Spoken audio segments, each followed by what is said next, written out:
생존 수영, 자동장을 테오렘으로 생존 수영 강사, 갱신 과정 준비를 위한 생존 수영 리뷰, 물과 친구 되기. 주제는 물에 적응하기. 물에 적응하기가 중요한 이유. 처음 물에 들어가는 사람 같은 경우에는 물을 무서워할 수도 있고, 물을 무서워해서 몸이 경직될 수도 있고, 또 어린아이들 같은 경우에는 머리가 무겁기 때문에 물에 빠졌을 때 쉽게 일어나지 못할 수도 있다. 공포, 몸의 경직, 호흡곤란, 가라앉기. 그런 과정을 통해서 트라우마가 생기면 물이 무섭다고 생각을 해서 이제 더 이상 물에 안 들어가려고 한다. 그렇기 때문에 물 적응, 호흡 조절, 몸의 이완, 특히나 물에 대한 적응. 물은 안전한 장소이다. 물이 아, 안전한 곳이 될 수 있도록 적응하는 과정이 필요하다. 아, 그래서 물에 대한 적응 방법, 단계별로 또는 초등학생들 같은 경우는 학년별로 음, 물에 대한 적응 과정을 거쳐야 된다.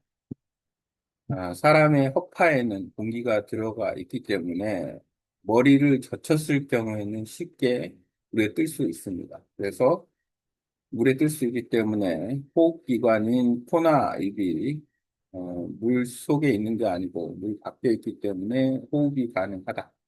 그게 생존 수영의 핵심 요소일 수 있는데 부력을 체험하는 게 생존 수영이고 그 부력을 이용해서 오랫동안 떠 있으면서 구조를 기다리는 게 생존 수영의 핵심입니다.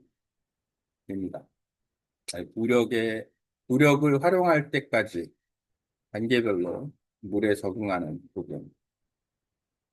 일단 처음 물에 적응, 두려움을 없애야 된다. 물과 친해지기.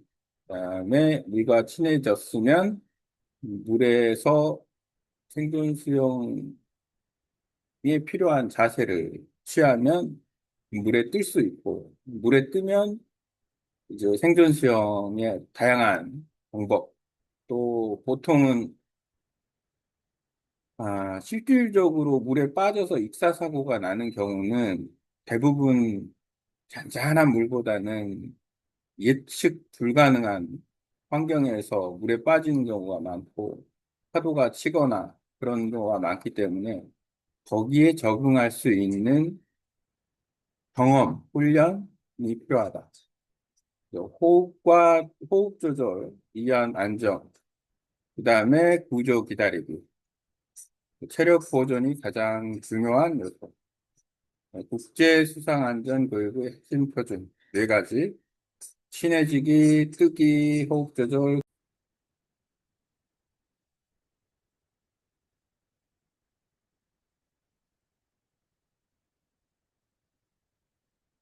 중학교 1, 2학년 같은 경우에는 수영기술보다는 물에 적응하는 단계, 물 친화성이 먼저이다. 물과 친해지기 단계, 놀이 중심 교육, 웃음과 즐거운 강조, 안전하게 물놀이, 물에 대한 적응, 얼굴 물에 담가보기, 물속에서 눈뜨기, 벽 잡고 받쳐.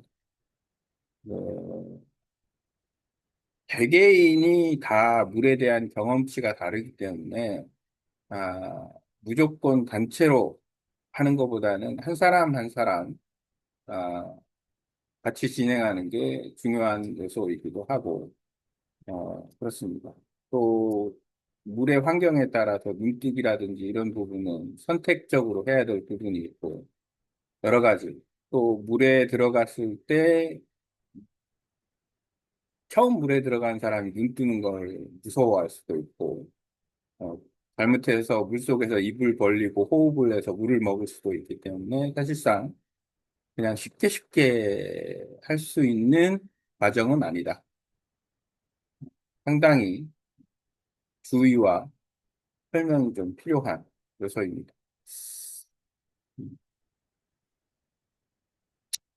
초등학교 3, 4학년 몸에 힘을 빼야 물에 뜬다는 것을 본다. 물에 뜨기와 멈추는 관계. 천천히 긴장 풀기, 몸을 이완하도록 지도하고, 배뜨기, 물 위에 별 모양 만들기, 엎드려 뜨기, 킥보드 잡고 이동하기, 구명조끼 체험 등을 할 수가 있다. 배뜨기가 머리를 젖히면 가장 쉽게 물에 뜰 수 있는 방법. 구명조끼 바로 입기. 고등학교 5학년 실제 생존 상황을 대비한 기술 습득하기, 행정기술 단계, 1, 3분 물에 떠 있기, 언니포 물에 뜨기, 실제 사고 대비, 여벌옷을 가지고 오거나 특별한 공간에서 해야 될 상황이겠네요. 이거는 바다 또는 생존 수영 관련 프로그램을 정확하게 했을 때에 해당되는 거라고 보여지네요. 팩트평등 주변 부력 도구 활용하여 더 오래 떠있기, 불속 물건 찾기, 친구와 구조 신호 보내기 등으로 물에 대한 적응도를 더 높일 수 있다. 라는 수영장과 전혀 다른 환경입니다. 패들보드 환경에서는 수영 기술보다 생존 수영 능력과 바다 환경 이해가 훨씬 더 중요합니다. 바다는 파도, 바람, 조리우, 또 바닷물 자체는 염분이 있기 때문에 물을 먹었을 때 그 느낌이 아주 안 좋고 패닉이 더 빨리 올 수 있어서 더 위험한 상황이다. 그래서 물에 대한 적응이 중요하다. 다이나믹한 환경이 필요하다. 인터내셔널 라이프 세이빙 페더레이션 및 라이프 세이빙 오스트레일리아에서 강조하는 해양 중심 교육이 필수이다.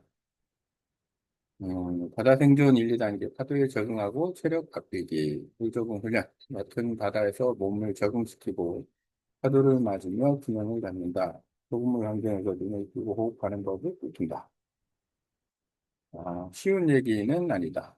한두 번으로 해서 이게 어, 익숙해지는 부분은 아니기 때문에 바다에 대한 적응도를 꾸준히 갖는 게 중요하고 처음 바닷물에 적응하는 사람이 가능하면 물을 안 먹게 유도를 해야 됩니다. 왜냐하면 물을 먹게 되면 일단은 물을 두려워하게 되고 물에서 활동하는 걸 꺼려하게 되면서 결국에는 물 밖에서 활동을 하게 되고 물에 안 들어가면 궁극적으로 그 생존 수영을 배울 수가 없다. 떠있기 훈련. 바다에서는 체력 보존이 최우선이다. 구명조끼를 착용하고 배뜨기, 별뜨기, 2, 3분 이상 떠있는 훈련을 합니다. 아르키메데스 프린스플 활용. 바다 생존 3단계. 패들보드는 가장 거대한 생존 장비입니다. 실제 상황에서 보드를 제대로 유치하는 것이 가장 중요합니다. 여기서는 리시가 지금 안 그려져 있는데, 리시를 연결된 상태에서 패들보드를 어, 생존 수영에 활용한다. 압도적인 부력을 가진 생존 구조물이고, 물에 빠졌을 때 보드를 잡고 떠있기, 보드 위로 다시 침착하게 올리기, 패드를 균형을 잡거나 보드 뒤에서 밀며 이동한다. 근데 패들보드가 만약에 바람이 강하게 불 경우에는 사실 패들보드가 아주 큰 도움이 안 될 수도 있다. 그래서 바람이 셀 때는 리시를 찬 때 물속에 있는 게 더 유리할 수도 있고, 여러 가지 요소가 있을 수가 있습니다. 환경에 따라서 워낙 다르기 때문에 무조건 패들보드가 있다고 해서 도움이 된다. 이렇게 보면 안 되고. 이안유에 관해서는 바다 흐름을 읽고 이안유에 대처하고 쉬운 거는 아닙니다. 상당한 경험이 있어야 이안유에 적응해서 이안유에서 스스로 구조에서 나오거나 아니면 일단 구조가 되기까지의 그 생존 수영을 이용한 과정을 잘 진행을 해야 된다. 중요한 거는 이안유에서는 두려움을 일단 없애야 되고 이한율을 이해를 해야 되고, 내가 움직이지도 않았는데 해변에서 점점 멀어지네? 그게 바로 이한유다. 그러면 그 이한유는, 이한유에 저항하기보다는, 일단 수신호로 구조 신호를 보내고 이안유에서 음, 조류가 약해지는 부분까지 아, 약간 떠내려와서 어느 정도 생존 수용으로 구조를 기다리는 방법이 가장 효율적인 방법이다. 만약에 거슬러서 올라가면 체력 소모가 되고 이완유 속도와 수영 속도가 대부분 비슷한 경우에는 이동 거리가 제로, 거의 움직이지 않기 때문에 나중에는 힘이 빠져서 익사 사고가 날 수가 있다. 가장 위험한 게 이완유다. 이완유를 했을 때 해변을 향해 파도와 직각으로 헤엄치지 않기. 왜냐하면 나의 수영 속도와 이완유의 속도가 비슷할 경우에는 해변에 절대 갈 수가 없다. 해변과 평행한 옆 방향으로 이동하여 흐름에서 벗어나거나 그대로 떠서 구조를 기다려야 한다. 바다 생존보단 올바른 구조 신호 보내기, 크게 손을 흔들어 시각적 신호 보내기, 큰 소리로 구조 요청하기. 호루라기가 있으면 좋고, 패들보드 패드를 높이 들어 멀리서도 보이게 신호 보내기, 패들보드 구조법, 패들보드를 활용한 친구 구조 방법 입자하기. 음, 어린이 오타가 났는 어린이 패들보드 생존 수영 필수 장비와 놀이 벼락 구명조끼 물놀이를 통해서 물에 적응하는 것도 나쁘지 않기 때문에 패들을 타면서 아이들이 물에 적응할 수 있는 기회를 주는 여러 가지 방법이 있습니다. 요리 중심 교육, 표현 방식 가장 효과적, 물속 보물 찾기, 파도 균형 잡기, 보드 균형 놀이, 필수 생존 장비, 패들, 리시, 발목과 보드를 연결하면 절대 끊어지지 않아야 생명기다 패들보드 지도자는 단순한 스포츠 강사가 아닌 수상 안전 리더입니다. 지도자는 바다에 있기, 장비 사용, 생존 기술, 그리고 환경 보호를 가르쳐야 합니다. 바다에서는 빨리 수영하는 사람보다 오래 떠 있을 수 있는 사람이 살아남습니다. 예.